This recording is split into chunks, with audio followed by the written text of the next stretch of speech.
Welcome to Safilo North America Group.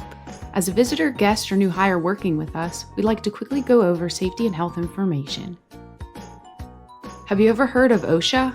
If you haven't, OSHA is short for the Occupational Safety and Health Administration, which is a government agency that sets rules and regulations we must follow in order to keep you safe on the job. Safilo North America Group is committed to providing its employees with a safe working environment at all of its corporate offices, manufacturing facilities, and distribution centers. We want to make sure that you get home after work each day safely. No person should lose their life due to an accident at work. We want you to be safe. We want you to avoid accidents and reduce injuries. We want you to take safety seriously, not because you have to, but because you want to. Please note that this video is not intended to replace in-depth safety and health training, but rather provide a brief overview. Consider this video your primer, or your first coat, so to speak, for safety and health training. We will cover the following: what the main employer and employee responsibilities are, basic facility safety practices and facility-specific policies, a written safety and health program overview, what documentation and signage you need to be aware of, our hazard assessment summary and imminent hazards overview. Discuss what personal protective equipment is required at all times, and lastly, we'll discuss what to do in the event of an emergency. Your employer has a responsibility to provide a safe and healthy work environment for employees. As an employee, you also have duties. Read and follow all health and safety postings, follow safe work practices, help reduce work hazards, report all occupational injuries and illnesses, report hazardous conditions, cooperate during an OSHA inspection, and exercise rights under the OSHA Act in a responsible manner. As an employee, you are to be provided a workplace free of known health and safety hazards. Be trained in a language you understand, work on machines that are safe, be provided required safety gear such as gloves, be protected from toxic chemicals, request an OSHA inspection and speak to the inspector, report an injury or illness, and get copies of your medical records. See copies of the Workplace Injury and Illness Log, review records of work-related injuries and illnesses, and receive copies of test results done to find hazards in the workplace. These two posters are both the OSHA It's the Law poster, just in different formats. If you haven't done so yet, make sure you locate and read the OSHA It's the Law poster. You'll need to comply with applicable OSHA rules and regulations. Ask questions when you're unsure and don't take shortcuts. Have you ever taken public transportation and heard the recording, "If you see something, say something"? That applies with safety too. As you go through safety training, you'll become more familiar with unsafe acts and conditions in the workplace. It's important to address these when you see them. If you don't have the ability to fix it, report it to your supervisor. It's crucial to report any accidents, injuries, or even near misses to your supervisor. Reporting any of these incidents allows the injured to get help immediately. It also allows the employer to investigate the incident and find ways to avoid it in the future. This is where near misses come into play. Just because something almost happened doesn't mean it couldn't happen in the future. Smoking is prohibited in the building and is only allowed in designated areas outside the facility. Forklift operators are prohibited to have any audio devices unless assigned by the company. Essentially, written safety programs are one of the main components in a healthy workplace safety culture. Written safety programs are developed, implemented, and maintained according to a company's specific trade and industry. They provide tools, resources, and information that will help your company to keep in compliance with OSHA and lead to a strong safety culture and safe workplace. They help to describe the company's safety policy, priorities, and responsibilities. They're designed to bring structure and consistency into a company's incident prevention and safety programs, provide tools, resources, and guidance to all levels of the company. Elements of a successful safety program include management leadership, employee involvement, hazard identification and control, education and training, and program evaluation. Each of these elements serves an important role in the success of your company's safety program. It's very important to know where your written safety programs are located. If something were to happen, you can reference them quickly and conveniently. Your written programs can be accessed by request through an employee supervisor and will be kept in the HR and/or operations department for employees to view at will. How do you use your written safety program? Programs can and should be referenced when you have any safety-related questions or concern. Or maybe you have an internal debate about what to do, or what not to do for a certain task, procedure, or process. Maybe you are presented with a question that is not readily known or is tough to answer. The program is a great resource to find this information. Perhaps you have a question about safe work practices, how to make your workplace more safe than it already is. The programs can help to guide you in this area as well. The programs can also help you to build upon your safety culture and encourage employees to as well. The Written Safety Program is your best resource and tool that you have at your disposal. Do you think all chemicals can be hazardous? Well, most chemicals can be, but you can avoid illness and injuries by knowing how to handle chemicals properly. You might know that chemicals can be absorbed or swallowed through the mouth, but think, well, I won't drink a chemical, but there's more to it than that. Your coworker might be spraying a chemical and it gets onto your hands unknowingly before you eat lunch. Let's say then you forget to wash your hands and you eat lunch. Then later you're not feeling well and decide that you caught your family member's germs and you're sick from that. But it could be because of something you absorbed, inhaled, or swallowed. Our point is, you really need to know what you're dealing with.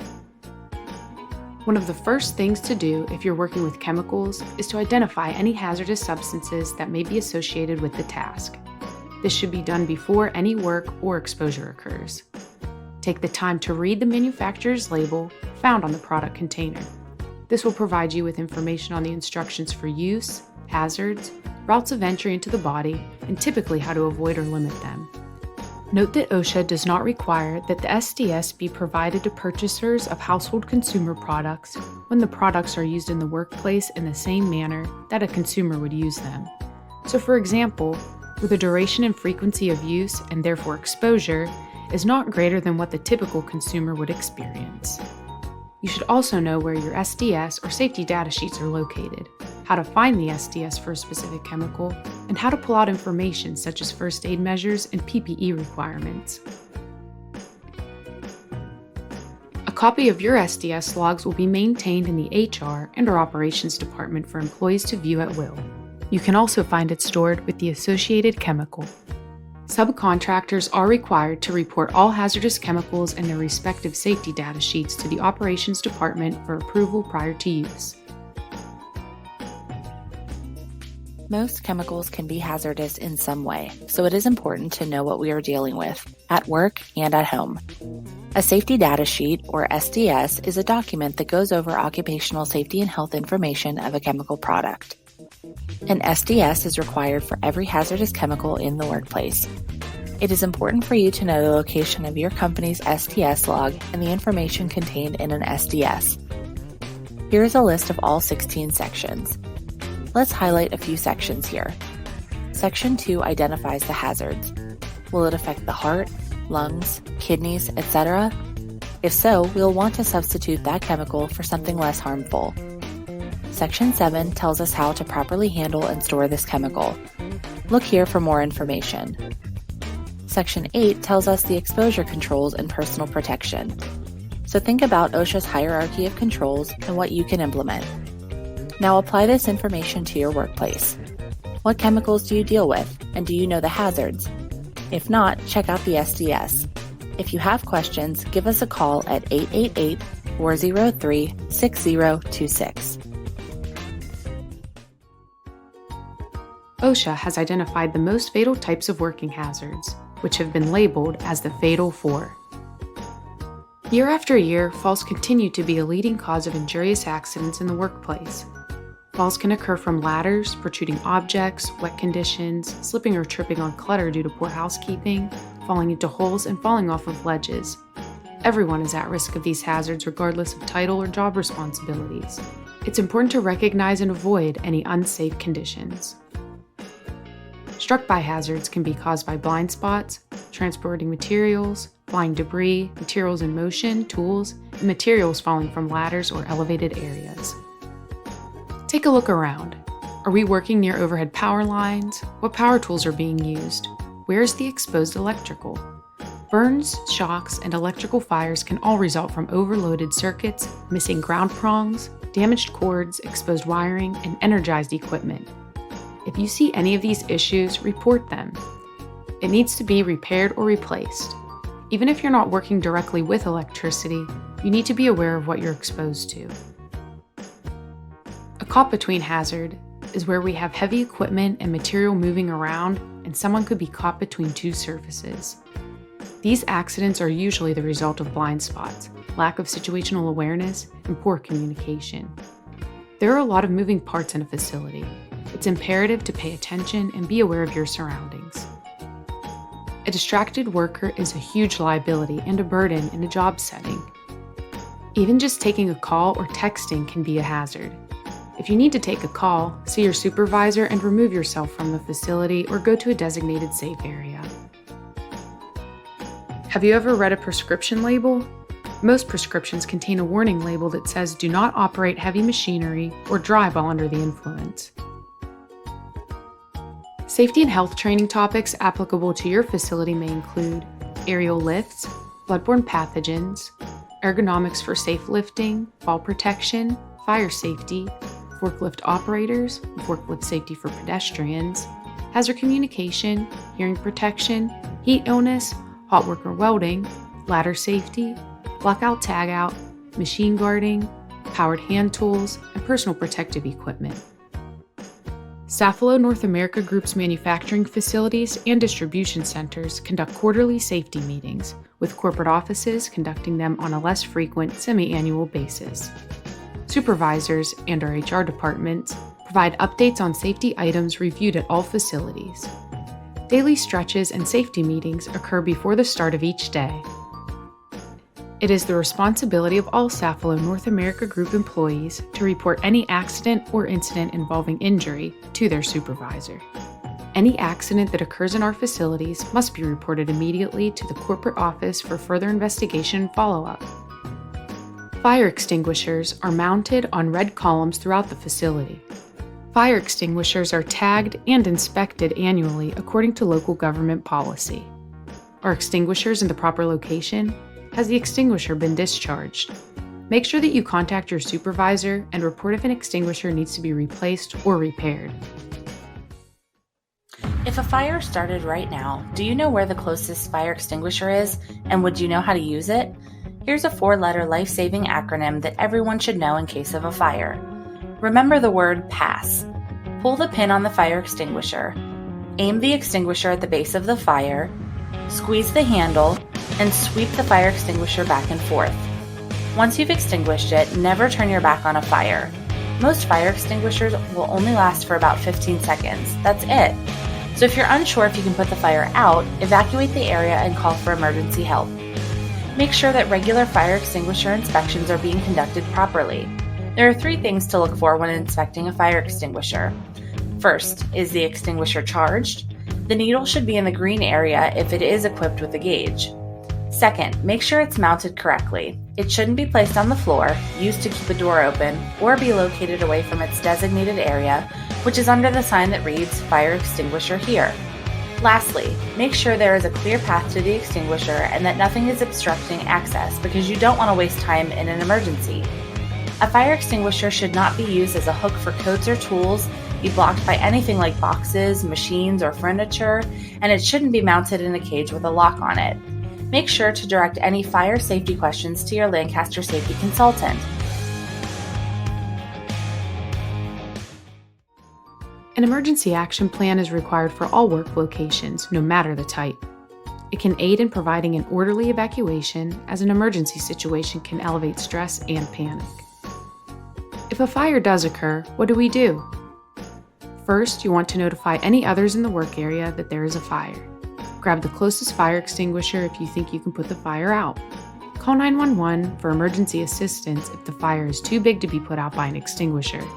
If you do have to fight the fire, make sure you're mindful of whether an emergency evacuation is necessary. Do your best to keep calm and remember this training.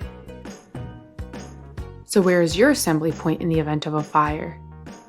In the event of a fire, employees are to evacuate the building by the closest, safest, available exit and meet in the designated area as directed by your facility. Consult with HR if you are not familiar with the meeting area. Where are your emergency contacts posted? For information on postings of emergency contacts, please reach out to a supervisor and or HR representative for a list of telephone numbers to be used in the event of an emergency. If emergency evacuation is necessary, make sure to follow your emergency action procedures. When the fire alarm is activated or an evacuation is ordered via public announcement, all employees are to leave the building in a safe and orderly manner through the nearest emergency exit. Look for exit signs. Organize according to department. Report to your supervisor. Employees are not to leave the gathering area or return to the building without supervisor permission. In the event of a tornado, seek shelter away from doors and windows and towards the center of the building near inside walls, corridors, or support columns. If an earthquake were to occur, seek shelter in a doorway passage under a table or desk or other structurally sound area. In the event of a hurricane or flood, be ready to evacuate as directed by HR and or the operations department. To retrieve a first aid kit, please contact HR and or the operations department. Remember that safety is everyone's job. The best way to keep safe is to be alert, know and follow the safety rules, report any hazards you might come across, and look out for one another. When it comes to performing work tasks, sometimes there will be a faster way to do something, but it might not always be the safest way. We want everyone to prioritize safety. Take the safe route.